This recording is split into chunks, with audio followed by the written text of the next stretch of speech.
In this video, we understand the concept of these two functions, derivative of these two functions, which looks like similar, but their derivative is totally different. How? Let's see. Here is the derivative of tan x square. See the difference?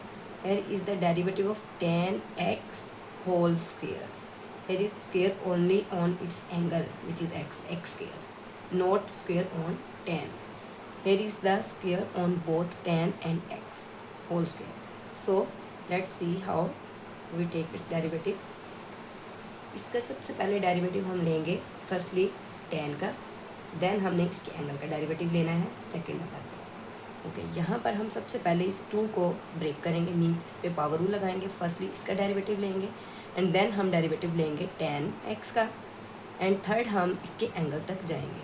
Thirdly हम इसका भी angle लेंगे, जो कि common mistake है, जो कि students यहाँ तक नहीं जाते और जस्ट tan x का डेरिवेटिव लेके स्टॉप कर देते हैं, जो कि टोटली वो उसमें मिस्टेक हो जाती है, टोटल मार्क्स आपको नहीं मिल पाते. So let's see how these two different derivative of these two functions are different. Firstly applying derivative. Okay, firstly derivative of tan x square. Take the derivative of tan x square, which is secant square x. Derivative of tan x is secant square x, we know. Here is the angle x square, so here is square. Never do this mistake. Students यहाँ क्या करते हैं, tan x, we know that derivative of tan x is secant square x. Students write only secant square x, but here is x, so here is x, but here is x square angle, so always write angle x square, so x square. Now derivative of its angle x square, this becomes secant square x square. Derivative of x square, apply power rule on it, which is 2x and 2 minus 1, and becomes secant square x square into 2x. Here always put brackets. If you not put brackets, then students do this mistake to multiply 2x with x square, which is the angle of secant square. They can never multiply, 2x can never be multiplied with x square. So put brackets and then put it outside of secant square x square. ये mistake students कभी भी नहीं करनी कि आपने x square को 2x के साथ मल्टीप्लाई कर देना है. एक्स स्क्वायर जो है सेकंड स्क्वायर का एंगल है और 2x जो है वो हमारे पास यहाँ पे डेरिवेटिव आया है, जो कि हम अगर हम इसके साथ मल्टीप्लाई कर देंगे तो वो टोटली रॉन्ग हो जाएगा. ये बहुत कॉमन मिस्टेक है, बहुत इंपॉर्टेंट पार्ट है इस क्वेश्चन का. So this is the derivative. Now let's see derivative of tan x whole square.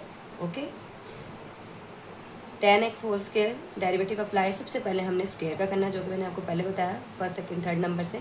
सबसे पहले हम tan x इसकी पावर का लेंगे, जो कि पावर रूल लगेगा 2 tan x एंड पावर में से 1 minus, then derivative of tan x power के अंदर का function.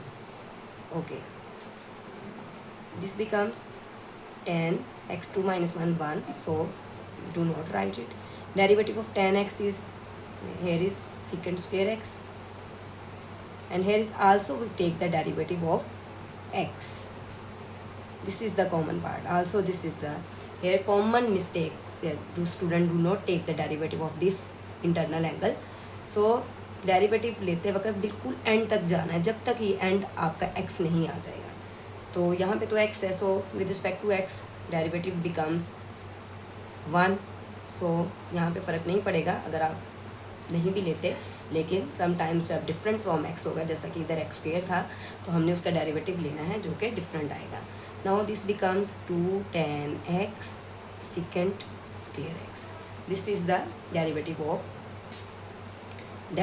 tan x whole square, and this is the derivative of tan x square. देखें 2x secant square x square and its derivative is this, that is totally change. So never do this mistake. आप इन दोनों derivatives को same समझ लें.